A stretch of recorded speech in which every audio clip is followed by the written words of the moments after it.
Então, nesse período, né, que começa lá em abril, nós tivemos na cidade de Teresina 237.956 atendimentos. É como se 30% da nossa população tivesse sido consultada, né, por síndromes relacionadas à gripe. E a gente vê aqui a distribuição por cenário epidemiológico. O grosso, né, a maior quantidade de pessoas atendidas foi justamente na semana 26, que é a última semana de junho. Foram lá 20 mil pessoas. Nós tivemos 20 mil atendimentos naquela semana. Foi o pico, né, de atendimento semanal. 20 mil. Então, é importante perceber que houve um crescimento rápido em maio e mais rápido ainda no mês de junho. E depois vem lentamente caindo, né? Você tem a queda no mês de julho, a queda continua no mês de agosto e também prossegue agora nesse mês de setembro, né? Foi uma pequena estabilizada ali no final de início de agosto, né? Mas enfim, continua a queda. Então, o formato dessa curva, ela não tem um formato de uma curva normal que caracteriza a maioria das curvas epidemiológicas. Ela tem um formato assim, usando uma abstração que a gente tem quando criança, é de um elefante deitado, né? Quer dizer, você tem na realidade, a curva é assimétrica, ela cresce rapidamente, depois chega no seu pico e ela vai lentamente caindo, né? Ela não tem nenhuma simetria, essa curva, né? Quer dizer, ela cresceu mais rápido do que está decrescendo, né? Provavelmente porque uma das explicações por isso, é que nós estamos, juntamente com o processo de queda da doença, nós temos também o processo de retomada da atividade econômica. Provavelmente, se nós não tivéssemos tido esse processo de retomada econômica, nós teríamos tido uma queda semelhante, né, ao processo de acessão da curva. Pode passar. Aqui nós temos a mesma variável sendo medida de outra forma. É síndrome gripal, sendo medida através da média móvel de 7 dias, média diária, né? Em 7 dias. Ou seja, o pico da nossa doença, da Covid-19, é lá no dia, final de, ali é dia, o pico em termos de média móvel é no dia 30 de junho. Basicamente, foram 2.893 atendimentos, né, de síndrome gripais. Então, você nota o rápido crescimento, aí, tanto no mês de maio e junho, né, e depois a queda que vem.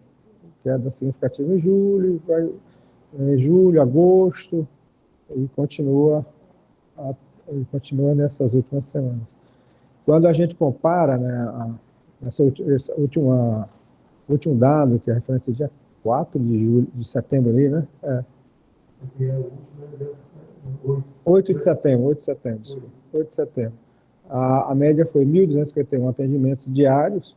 Quando a gente compara com 14 dias atrás, que é a forma para saber se está caindo ou descendo, tinha sido 1.557. Então, você nota que, em relação a 14 dias atrás, a queda é de 19,69%. E a queda em relação ao pico é maior ainda, né? Quer dizer, se você compara 1.251 com 2.893, aí você tem uma queda aí de mais de 60%, né? Facilmente. Então, aí você vê a mesma formato da curva, né? A curva cresceu rápido e está decrescendo, mas ela não tem o formato de um sino, né? Não é uma curva simétrica. Ela tem mais o formato do elefante deitado, na parte da tromba, sendo mais a da esquerda, né? E a do dorso é da direita. Pode passar.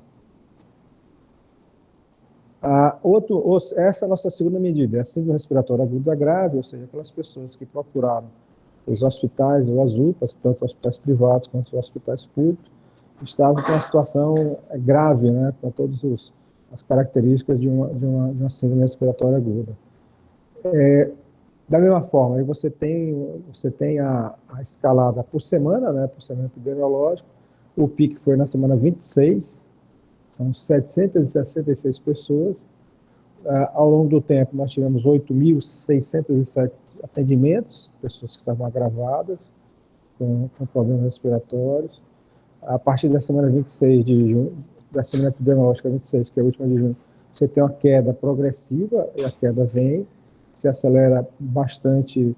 Caiu bem no mês de junho, mas caiu de julho, mas caiu melhor ainda no mês de agosto. Teve um pequeno repiquezinho na semana 33, mas voltou a cair de forma bastante consistente na semana seguinte. Nessa última semana, nós tivemos 201 pessoas que foram atendidas com síndrome respiratória aguda grave. Se a gente comparar com a semana de pico, que foi lá atrás, a semana 26, a última de junho, foi de 766, ou seja, quase um quarto, né? Quase um quarto do que foi, basicamente, a grosso modo, 30% aí do pico, né? Então, ou seja, nesses 2 meses nós tivemos uma queda de 70% da quantidade de pessoas que sofreram esse rádio. Pode passar. Aqui é mesmo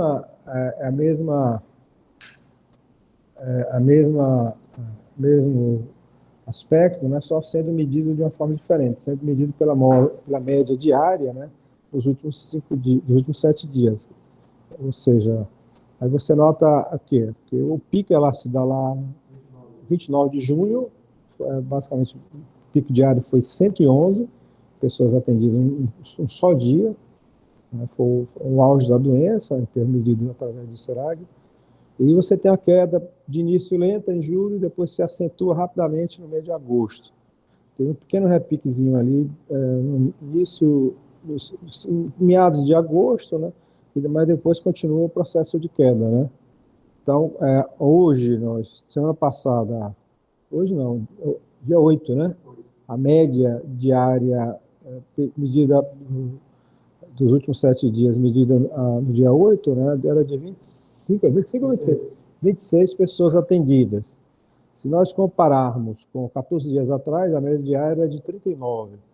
Então, isso gera uma queda de 34,55%. Ou seja, se nós olharmos a média de 7 dias comparado com a média de 14 dias atrás, a gente percebe uma queda ainda bastante significativa de 34%. Ou seja, a gente pode afirmar que a doença continua a cair utilizando esse indicador.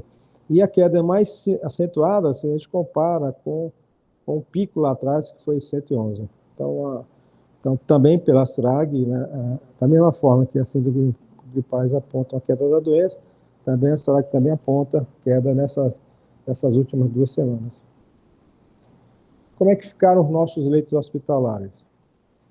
Aqui a gente vai começar a falar invertido, né? Vai falar primeiro dos leitos de UTI não Covid. O nosso drama agora, a nossa maior dificuldade agora nesse processo de reabertura está não nas UTIs Covid, mas nas UTIs não Covid. Por quê? Porque para que nós pudéssemos aumentar a quantidade de leitos de UTI Covid, primeiro, os hospitais que já tinham UTIs, parte dessas UTIs foram transformadas em UTI Covid. Então, isso aconteceu no HUT, isso aconteceu no HGV, isso aconteceu lá no HU, Hospital Universitário, por exemplo. Na verdade, os hospitais... Segundo, nós aumentamos leitos. A maioria dos leitos aumentados nos hospitais de campanha foram leitos de enfermaria, leitos clínicos. O único hospital que aumentou leito de UTI foi lá o anexo do HUT, o Hospital João Claudino. Então, na medida em que a economia volta a funcionar, a sociedade volta a circular, o que acontece com os acidentes de trânsito, o que acontece com a quantidade de AVCs, então, e tudo isso começa a aumentar a demanda, né, por UTIs relacionadas a não Covid. Só que parte dessas UTIs são ocupadas por Covid. Então, esse é o processo de retomada, de reconversão de leitos de Covid e não Covid é um processo lento e tem que ser monitorado. Então, esse é o drama que a gente viu no momento. É exatamente por isso que, por exemplo, lá no HUT hoje, nós temos muitas necessidades de leitos de enfermaria, da ortopedia e de UTI também, e nós estamos com dificuldade de alocação. Já estamos buscando uma conversa com o pessoal do HGV, do HPM, para que eles possam liberar gradativamente mais leitos de Covid para a ortopedia, para todas essas questões relacionadas ao trauma. Eu tive, inclusive, uma própria conversa com o Ministério Público para organizar esse processo. Mas, enfim, quando a gente dá uma olhada na taxa de ocupação do leito de UTI, a gente vê claramente isso, né, que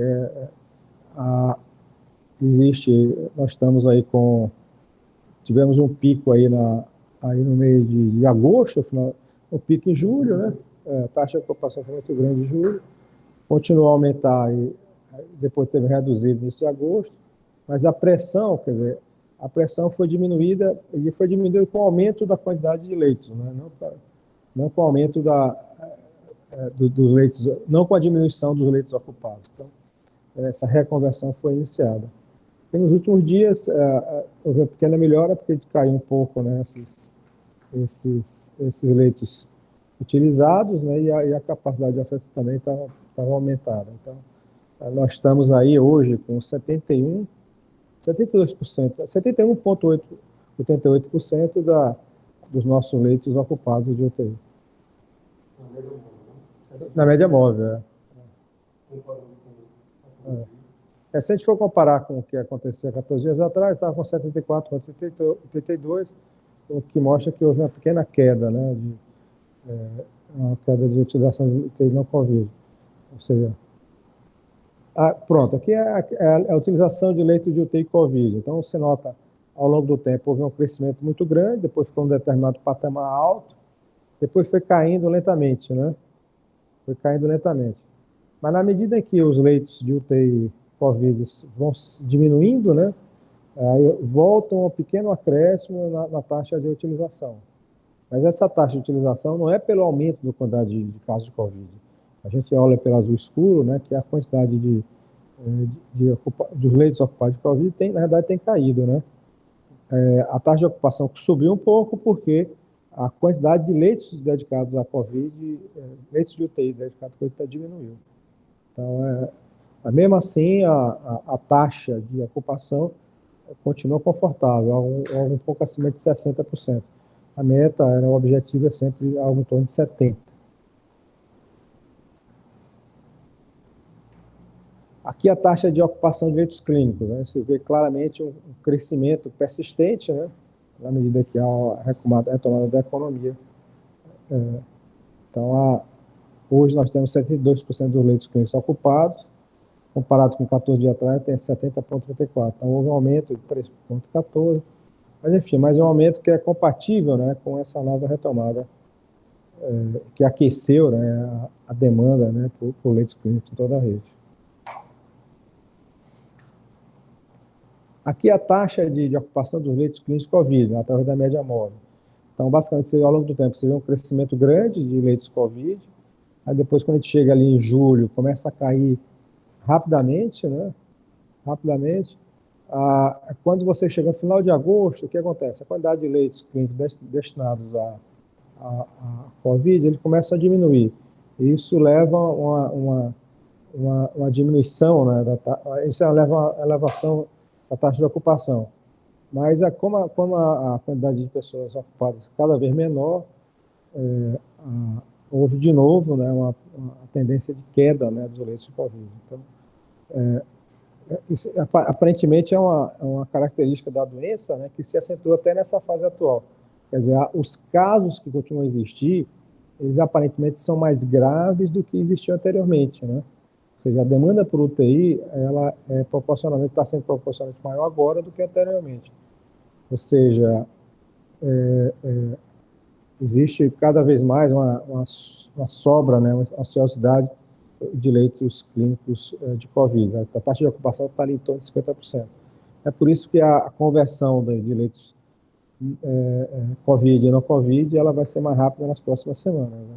Nós já tivemos o desmonte lá do Hospital Verdão, de campanha, nos hospitais da prefeitura, os hospitais de bairro que tinham leitos segregados para Covid, na realidade estão se voltando para leitos clínicos normais, e nós estamos concentrando, né, todos os casos de Covid no hospital de campanha Padre Pedro Balzo, lá no Monte Castelo. Assim como também lá no HUT, né, a gente também está concentrando, especialmente leitos de UTI, está concentrando mais no Hospital Claudino para liberar os leitos de UTI do HUT para as outras morbidades. para os outros problemas.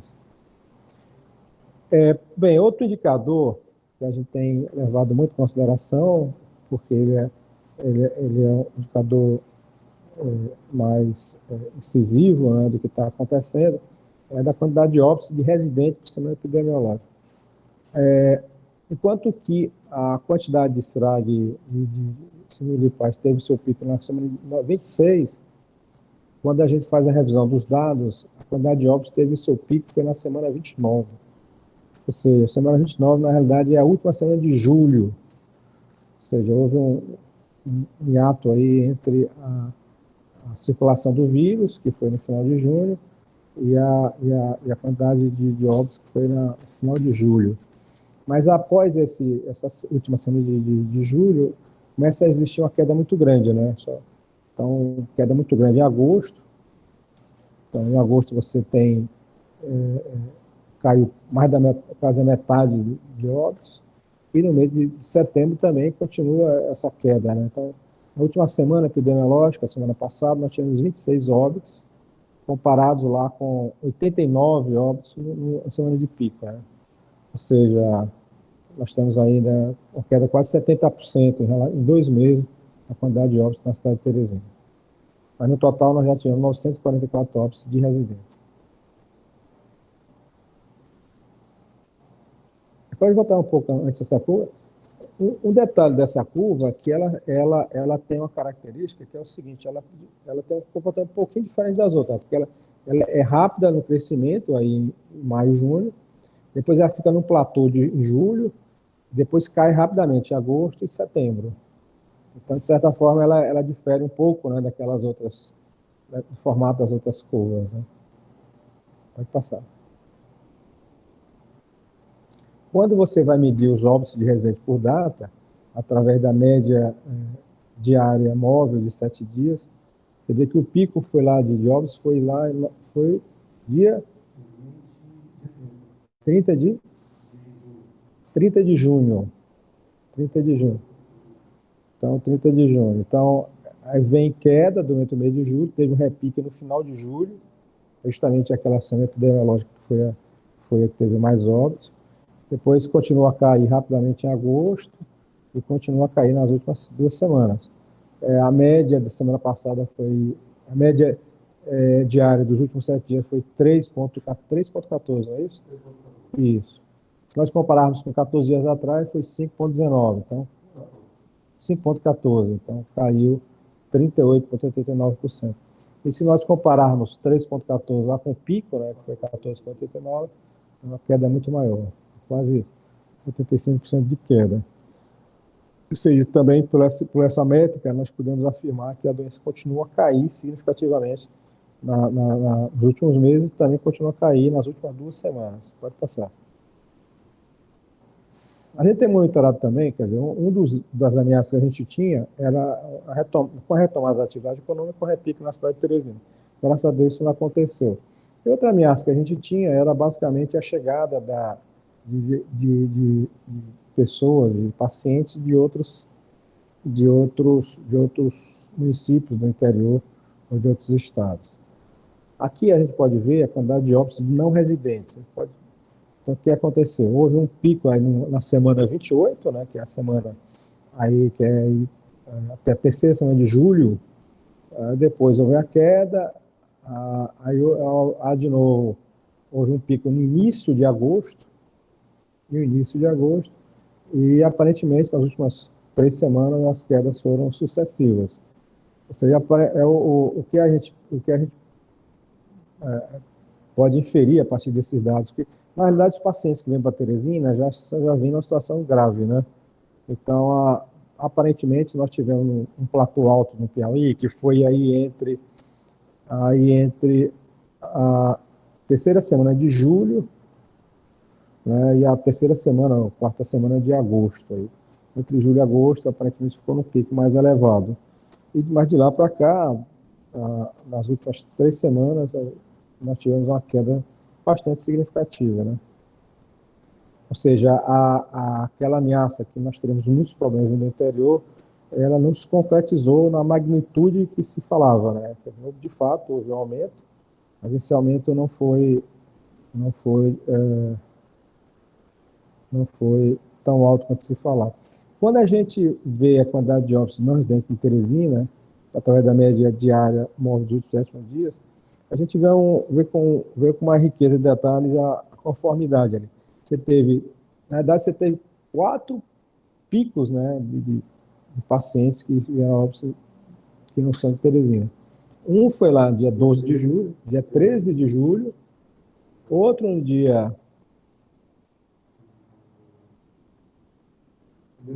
1º de agosto, outro dia 27 de agosto, 27 de julho, 27 de julho. O terceiro foi no dia 14 de agosto e o último agora na 28 de agosto. Então, aparentemente, né, quer dizer, esse platô elevado com esses 4 picos, aparentemente já está chegando ao final. Tanto é que a gente, quando compara a quantidade de mortos, de óbitos, a média dos últimos 7 dias, aí do dia 6, foi 2,14, dia 8 foi 2,14, enquanto 14 dias atrás tinha sido 4,71. Ou seja, aparentemente, né, o pior já passou no interior do estado, né, aparentemente.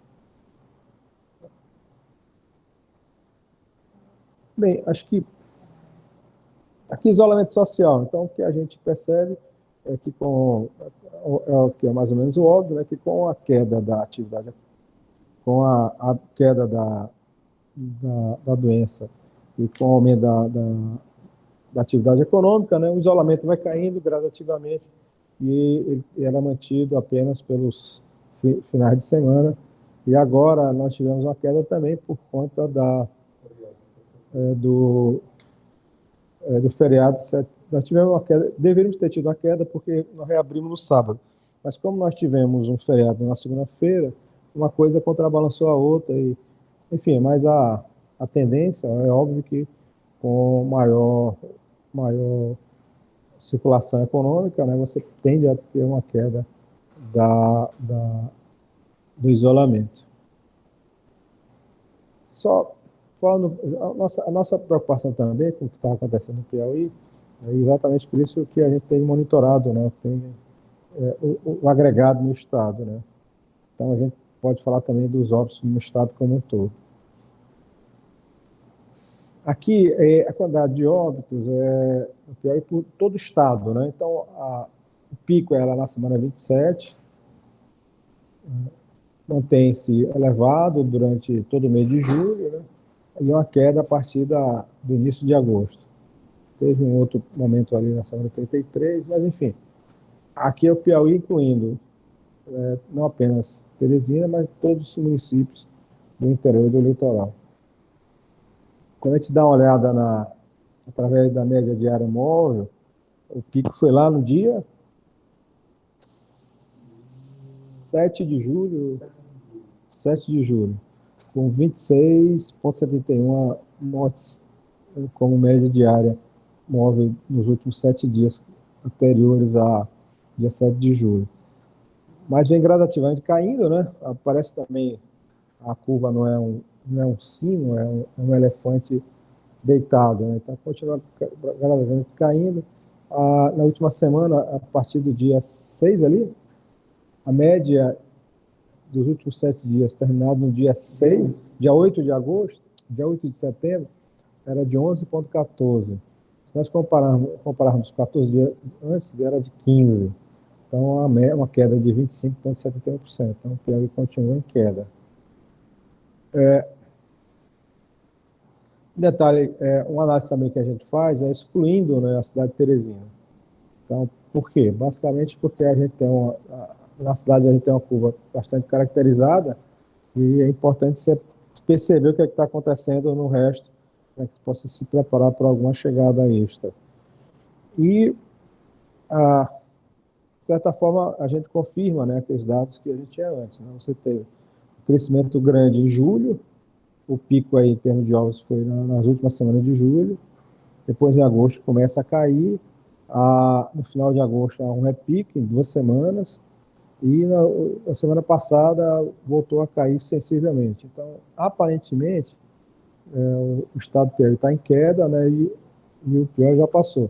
Só que a queda no... Esse mesmo fenômeno pode ser colocado aqui, óbitos do Piauí, já pode passar para óbitos do Piauí por média diária móvel de 7 dias, exceto Teresina. Então, você nota claramente aí, quer dizer, a queda existe no restante do Piauí, só que a queda não é tão intensa quanto aconteceu em Teresina. Mas já há claramente essa percepção dessa queda no interior. Muito provavelmente, como a gente está analisando muitas cidades ao mesmo tempo, a gente tem cidades que já passaram do seu pico, já estão em fase de saturamento, como provavelmente Parnaíba, como provavelmente as cidades do norte, mas tem outras cidades que estão ainda na fase mais difícil, né? Então, pode ser que por isso, né, que essa curva ela não caia tão rápido quanto caiu em Teresina. Então, o pico de média móvel do Piauí, exceto Teresina, né, foi 13,57, que dia 15 de julho, né? 15 de julho. Aí continua a cair, embora lentamente, continua a cair.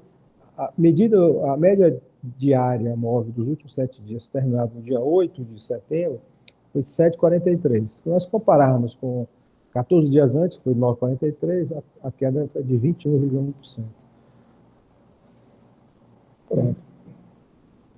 Pronto. Agora, rapidamente, para mostrar aqui a pesquisa sorológica feita no dia. É a nossa 19ª etapa.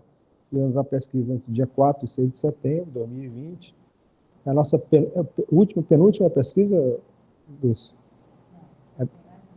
É a penúltima pesquisa. Então, porque vamos só ter mais duas? Basicamente porque a gente tem hoje, né, com esses dados que a gente já mostrou, a gente tem um monitoramento muito preciso da evolução da doença e a pesquisa sorológica, ela apenas confirma essa tendência e ela já não está mais agregando mais dados novos como no passado ela agregou, entendeu? Então, ela não está mais trazendo informações adicionais importantes. Então, nessa última etapa, nós tivemos casos positivos na pesquisa 19,89%, ou seja, grosso modo, 18% da população está positivada, 17% da população está positivada, corresponde a um pouco mais de 150 mil pessoas. Quando a gente confirma através de dados oficiais, que são 25 mil casos, percebe que 6 vezes mais pessoas positivadas do que oficializadas, ou seja, aí daí uma subnotificação significativa, mas dentro dos parâmetros, né, que geralmente se fala, é em torno de 7, 8 vezes. Então, quem está com IgG positivo, infecção remota, 81 mil pessoas, ou seja, a maioria das pessoas já está possivelmente imunizada. Quem está em transição com IgG e IgM, 52 mil pessoas, e tínhamos apenas 20 mil pessoas que estavam com infecção recente. Né? Em relação às regiões, a região que está aparentemente mais infectada nessa última semana foi basicamente a região sul, que tem 34% da população, mas tinha 43% dos positivados. A região sudeste tem mais ou menos a mesma proporção entre positivados e a população, 18 e 19, e as duas regiões que estavam menos positivadas eram justamente a leste e a região norte. Em relação a sexo, né, você continua com aquela mesma tendência anterior, quer dizer, as mulheres são mais positivadas do que os homens, as mulheres têm 53% da população de Teresina, e entre os positivados ocupam 57%. E no sexo masculino, os homens que compõem 47% da população de Teresina, eles têm apenas 43% do total de positivados. Em relação à idade, o que acontece? Entre 0 e 14 anos, as pessoas estão mais preservadas, né? De 15 a 24 anos também, ou seja, de 0 a 24 anos, as pessoas são menos infectadas do que nas outras faixas etárias. O que faz sentido, especialmente porque as escolas, né, o ensino médio e as faculdades ainda não retornaram, né? seja, existe de fato, aquelas pessoas que mais ficam em casa, que menos circulam, estão menos positivados. Já nas faixas etárias, onde você tem atividade econômica maior, e, portanto, retornaram, elas estão todos com a participação entre os positivados maior que a sua participação na população. Por exemplo, entre 25 a 34 anos, nós temos 20% da nossa população, a barra azul claro. Mas entre os positivados, eles ocupam 24% do total. A faixa etária que está mais positivada, proporcionalmente, é a faixa etária entre 35 a 44 anos. Ou seja, eles ocupam 15% do total da população, mas em relação aos positivados, eles chegam a 29%. Ou seja, a boa notícia é que o pessoal mais de 70 anos, né, o pessoal que o pessoal que tem 3% da população, mas que tem 0 de positivado na semana passada, ou seja, os idosos estão mais isolados, portanto, mais preservados. Em relação à ocupação, é um dado curioso, até contraintuitivo, né? Quer dizer, todos estão ou positivados ou dentro com a mesma participação entre os positivados que na população. Agora, nessa pesquisa, aconteceu uma coisa difícil até explicar, né? Que o total de positivados percentualmente menor entre os profissionais liberais, empresários e autônomos. Eles têm 21% da população e apenas 10% dos positivados. Uma possibilidade é que, eventualmente, como eles estão em circulação há mais tempo, a maioria deles já tenha mais imunidade, né, do que nas outras categorias. Né? É uma possibilidade. Fatores de risco. Continuam os 3 maiores, né? Pressão alta, diabetes, obesidade. Em relação aos sintomas, os sintomas mais presentes, dor de cabeça, em relação àqueles que são positivados. Dor de cabeça, tosse, coriza, ausência de gosto e cheiro. O gosto e cheiro, no começo, aparecia muito. No começo não aparecia de jeito nenhum, depois apareceu muito e agora está começando a desaparecer um pouco. E só no final lá que você tem a falta de ar, quando a doença já está na situação mais grave. Lembrando sempre, né, que a gente faz a estimativa, né, e essa estimativa tem um coeficiente de confiança, tem um intervalo de confiança. Então, se a gente for otimista e for para o intervalo de confiança inferior, nós podemos dizer que nós temos 133 mil pessoas positivadas. Agora, se for pessimista, para o intervalo superior, podemos dizer que temos 176.367. Pronto. Estamos à disposição para perguntas.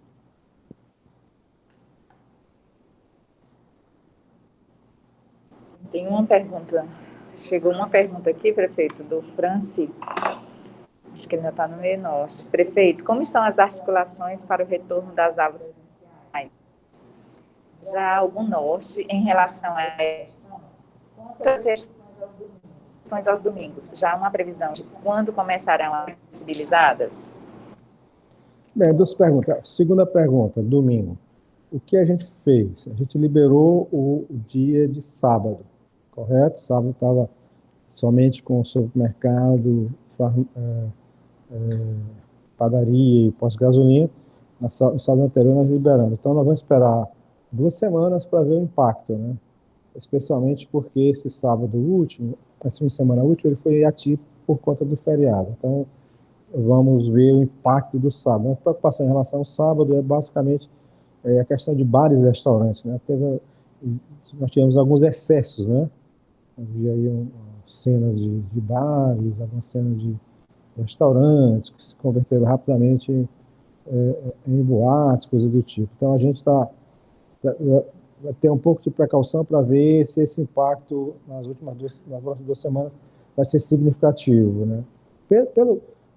Pela tendência, né, do que a gente tem visto nos últimos meses, o impacto não vai ser significativo, né? Se a gente fosse apostar, o modelo aí está mostrando claramente uma tendência à queda, né? Então, acho que dificilmente, né, essa reabertura no sábado vai ter um impacto significativo, que é justamente a lógica do nosso retorno. Nosso retorno tem sido gradual, para ser lento, para ser responsável. Então, nós estamos desarmando a doença, ao mesmo tempo que nós estamos retomando a atividade e para sem nenhum tipo de susto, né, sem nenhum tipo de sobressalto. Até agora essa estratégia tem sido bem sucedida, né?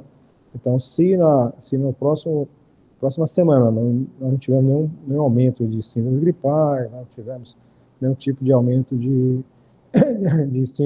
síndrome respiratória aguda grave, né? Então, no sábado, no domingo seguinte, nós já devemos ter algum tipo de liberação, né? Provavelmente vai começar pelos supermercados e pelos mercados, né? Mas não vai ser exatamente nesse domingo, seria observar o que vai acontecer e quando acontecer, né, se acontecer, vai ser daqui a 2 semanas. Em relação à questão das escolas, o decreto do Estado, nós prevê dia 22. Na rede municipal, existe um debate muito intenso sobre essa data, mas não existe nenhuma segurança em relação a quando será essa data. Nós estamos observando o que tem acontecido nos outros países, estamos observando também o que tem acontecido em outros estados. Então, nós não temos ainda segurança que nós devemos retomar as atividades presenciais nas escolas. Então, somente não existe nenhuma previsão em relação à questão das escolas. A gente tem feito pesquisas e existe uma preocupação muito grande dos professores e dos pais dos alunos em relação a esse retorno. Então, nós vamos ter que ganhar mais tempo, né, para observar, para tomar uma decisão que venha garantir um retorno com segurança. Esse compromisso nosso de que só vão retornar às aulas em condições de perfeita segurança. Cidade Verde pergunta, prefeito, a proximidade do período eleitoral e das atividades de campo com a gestão municipal, qual a recomendação? Essa é uma questão interessante. O Código Municipal soltou um entendimento que eu achei bastante interessante, reforçando a necessidade das práticas mínimas de distanciamento, né? A necessidade de utilização de máscara, a necessidade de disponibilidade de álcool e gel, a necessidade de distanciamento, né?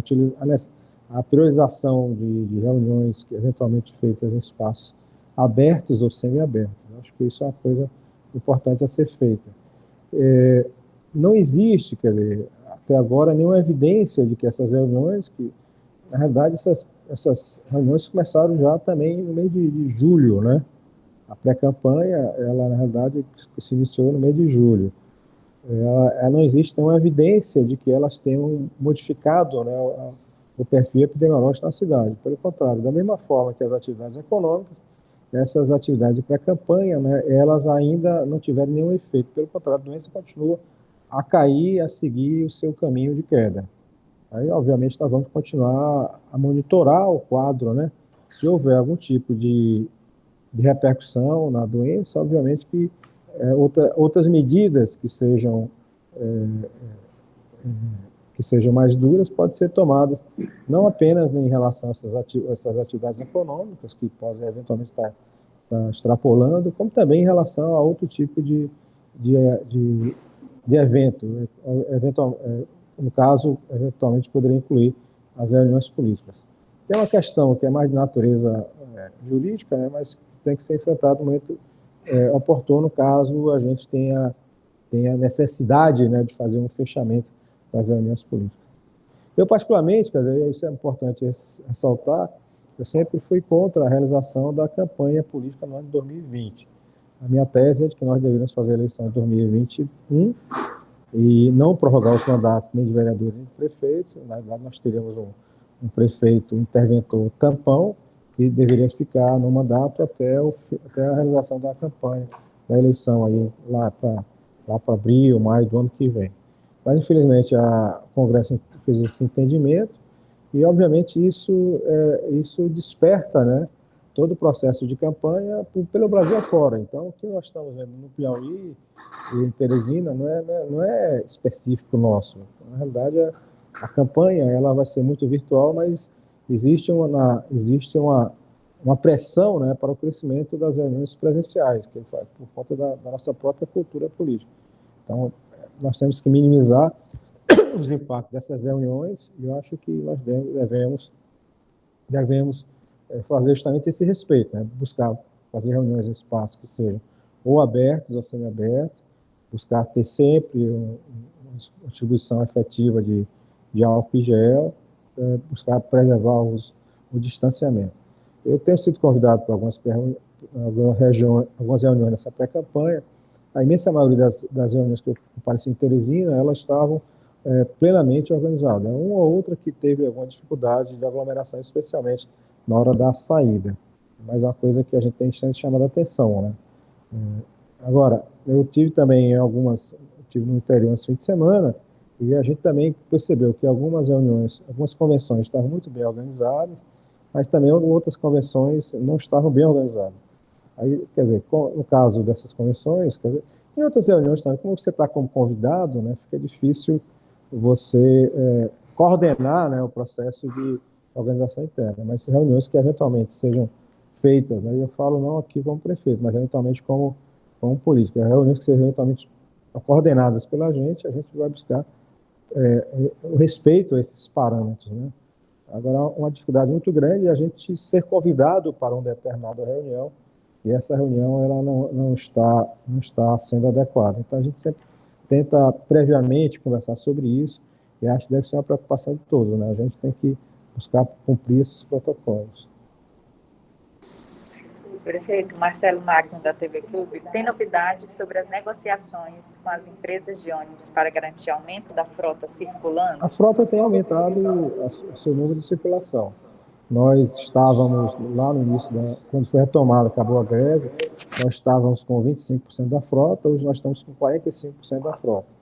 A quantidade de pessoas que estão circulando nos ônibus, que anteriormente era 5%, hoje nós já estamos quase com 27% da nossa população. Ou seja, antes da pandemia, circulavam 100 pessoas nos ônibus, hoje estão circulando 27. Então, esse aumento gradativo da frota tem seguido semana a semana. Nós temos monitorado as várias viagens, as várias linhas, e quando existe algum tipo de aglomeração, logo na sequência é reformada a ordem de serviço para aumentar a quantidade de ônibus. Então, o incremento do ônibus tem sido feito semana a semana, nas últimas 6 semanas passadas. E vai continuar nas próximas semanas até nós atingirmos 100% da frota anterior. Tem uma pergunta que chegou no WhatsApp, prefeito. O Estado liberou o setor de eventos. A Prefeitura vai seguir a mesma linha? Basicamente, não. Existe uma hierarquia, né? Então, é importante que se lembre dela, né?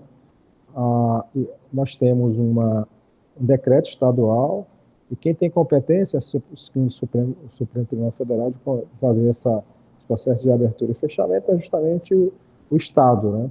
A Prefeitura pode ser mais rigorosa, caso ela entenda que existe essa necessidade, que o momento epidemiológico exige esse rigor. Mas, enfim, o Estado liberando, nós entendemos que a curva epidemiológica está num decréscimo e não existe uma razão presente, né, para que a gente possa ser mais rigoroso que o Estado foi.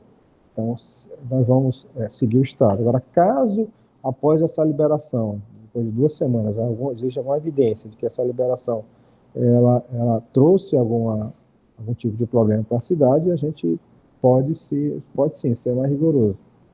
Então, essa é a regra geral, né? Nós temos a doença, apesar de todo esse processo de abertura, ela tem continuado a cair. Ela tem uma lógica própria, quer dizer, a quantidade de pessoas imunizadas está crescendo, a quantidade de pessoas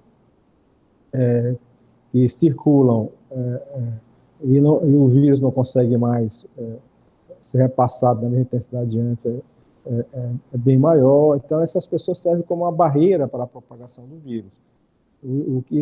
Essa é a lógica que faz com que, apesar do aumento dos contatos sociais, apesar da quebra do isolamento, a doença continua a murchar. Por quê? Porque a quantidade de pessoas que estão imunizadas ela tem crescido com o tempo e essas pessoas servem como barreiras para a multiplicação do vírus. Então, o vírus começa a murchar sem ter muito espaço para onde ir. É por isso que o vírus tem atacado cada vez menos pessoas. Porque ele está ficando, na realidade, é como se nós estivéssemos chegando cada vez mais próximo do que se chama imunidade social ou imunidade de comunidade. Quer dizer, De início, por que o vírus ataca rapidamente e cresce rapidamente? Porque ninguém está protegido. Então, ele vai rapidamente e cada pessoa infecta.